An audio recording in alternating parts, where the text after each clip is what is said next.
ტელერადიო კომპანია Georgian Times-ი წარმოგიდგენთ.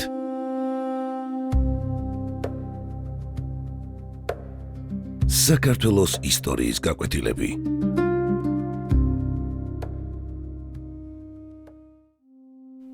საქართველოს მეფე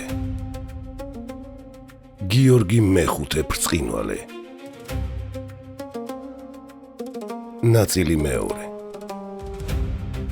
მესხეთი, სადაც უფლისწული გიორგი იზრდებოდა, იმდროინდელი საქართველოსთვის ერთგვარ კულტურულ და პოლიტიკურ ოაზისს წარმოადგენდა. ბექა ჯაყელის კარი იყო ადგილი, სადაც სამხედრო გამოცდილება და სახელმწიფოებრივი აზროვნება ერთად ყალიბდებოდა. აქ გიორგი ეუფლებოდა საღვთოს ჯულს, ფილოსოფიასა და იმ პრაქტიკულ უნარებს, რაც სახელმწიფო მოღვაწეს სჭირდებოდა. სამცხეში ყოფნა მას საშუალება მისცა დაენახა ქვეყნის ტრაგედია და გაეანალიზებინა წინამორბედთა შეცდომები. პაპის მითითებით, გიორგი სწავლობდა დიპლომატიის ურთულეს ხელოვნებას, როგორ უნდა ელაპარაკა დამპყრობელთან ისე, რომ საკუთარი ღირსებაც შეენარჩუნებინა და ქვეყნის ინტერესებიც. სანამ გიორგი მესხეთში იზრდებოდა, აღმოსავლეთ საქართველოში მდგომარეობა სულ უფრო რთულდებოდა. დემეტრე მეორე თავდადებულის სიკვდილის შემდეგ მონღოლებმა ტახტზე დავით ნარინის ძე ვახტანგ მეორე აიყვანეს. ეს იყო მცდელობა, რომ აღმოსავლეთ და დასავლეთ საქართველო ერთი მეფის ქვეშ მოექციათ, თუმცა მონღოლთა კონტროლის ქვეშ. ვახტანგის მმართველობა ხანმოკლე აღმოჩნდა. იგი 1292 წელს გარდაიცვალა. ამის შემდეგ აღმოსავლეთ საქართველოს ტახტი დემეტრე მეორის უფროსმა ვაჟმა დავით მერვემ დაიკავა. სწორედ მის დროს განახლდა დაპირისპირება მონღოლთა ბატონობის წინააღმდეგ. დავითმა უარი თქვა მორჩილებაზე და 1297 წელს სათავეში ჩაუდგა მძლავრ ანტიმონღოლურ აჯანყებას. ამბოხს დიდი მასშტაბი ჰქონდა და დიდხანს გაგრძელდა.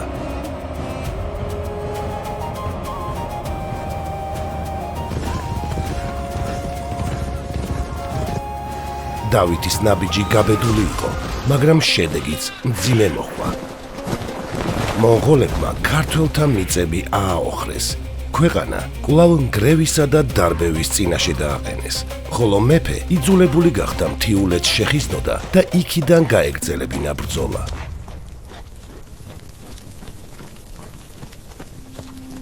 დავითის წინააღმდეგ მონღოლებმა ძველი და კარგად ნაცადი გზა აირჩიეს. მას ბაგრატიონთა სხვა წარმომადგენლები დაუპირისპირეს. პირველად მეფედ დავითის ძმა ვახტანგ მესამე დანიშნეს. მაგრამ ვახტანგს ხშირად უწევდა მონღოლთა ლაშქრობებში მონაწილეობა ახლო აღმოსავლეთში და საქართველოს საქმეებისთვის საკმარის დროს ვეღარ პოულობდა. სწორედ ამიტომ მონღოლებმა კიდევ ერთი ნაბიჯი გადადგეს და ასპარეზზე ახალგაზრდა უფლისწული გამოიყვანეს.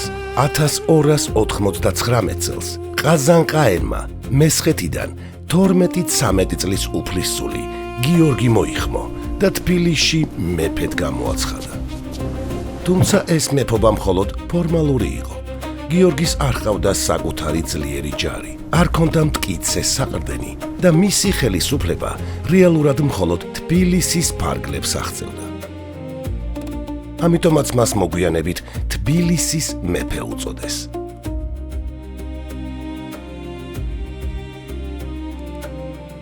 ასე აღმოჩნდა აღმოსავლეთ საქართველო ერთდროულად სამი მეფის ხელში.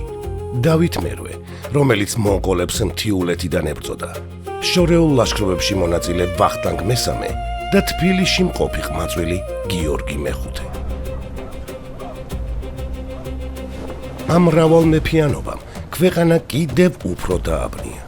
გიორგის პირველი მმართველობა ხანმოკლე აღმოჩნდა და რამდენიმე წელიწადში დასრულდა. ეს იყო საქართველოს ისტორიის ერთ-ერთი ყველაზე ბნელი პერიოდი.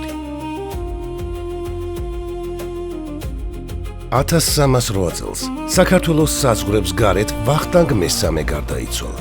მას მემკვიდრე არ დარჩენია, ამიტომ მონღოლებმა გამოსავალი ისევ ბაგრატიონთა შორის მოძებნეს. მეფედ მთიულეთში მყოფი დავით მერვის მცირეწლოვანი ვაჟი გიორგი მეექვსე გამოაცხადა.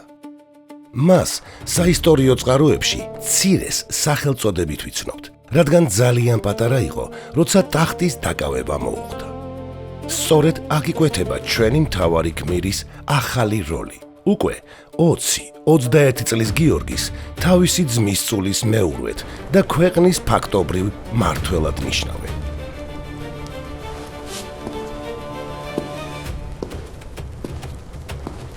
გიორგის რეგენტობის პერიოდში მას ეკონომიკურად დაცემული და პოლიტიკურად დაშლილი ქვეყანა ერგო. 20 წლის განმავლობაში სამეფო ტახტის ხშირმა ცვალებადობამ სახელმწიფო იქამდე დაასუსტა, რომ მეფის ხელისუფლება თითქმის უფუნქციო გახდა. ამ მძიმე ვითარებას შიდა ქართლში ოსების შემოსევებით დაემატა. მათი სარგებლეს არეულობით დაიკავეს გორი და მიმდებარე სოფლები, საიდანაც მეკობრულ თავდასხმებს მთელ მხარეზე ახორციელებდნენ. ვითარებას კიდევ უფრო ართულებდნენ ურჩი ფეოდალები.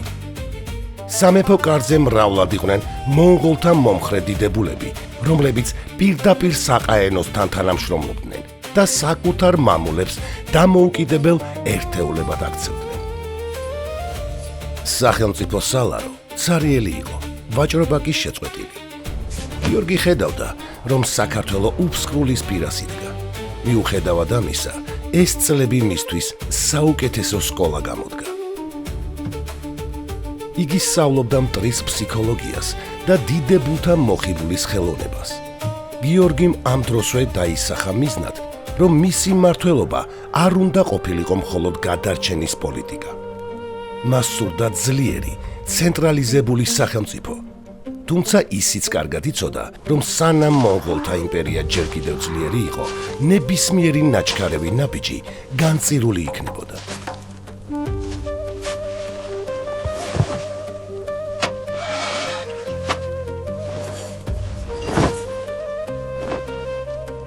ეს გზა მოითხოვდა არა მხოლოდ სამხედრო ძალას, არამედ დიდ მოთმინებასა და პოლიტიკურ სიბრძნეს. მეორე ნაწილის დასასრული. ტელერადიო კომპანია Georgian Times-ი, დოკუმენტური ფილმების სტუდია. გადაცემაზე მუშაობდნენ დამდგმელი რეჟისორი, პროდიუსერი, იდეის ავტორი მალხაზ გულაშვილი, სცენარის ავტორი, მონტაჟის რეჟისორი, ხმის რეჟისორი მირზა ცხოიძე. გახმოვანება ლაშა მურჯიგნე.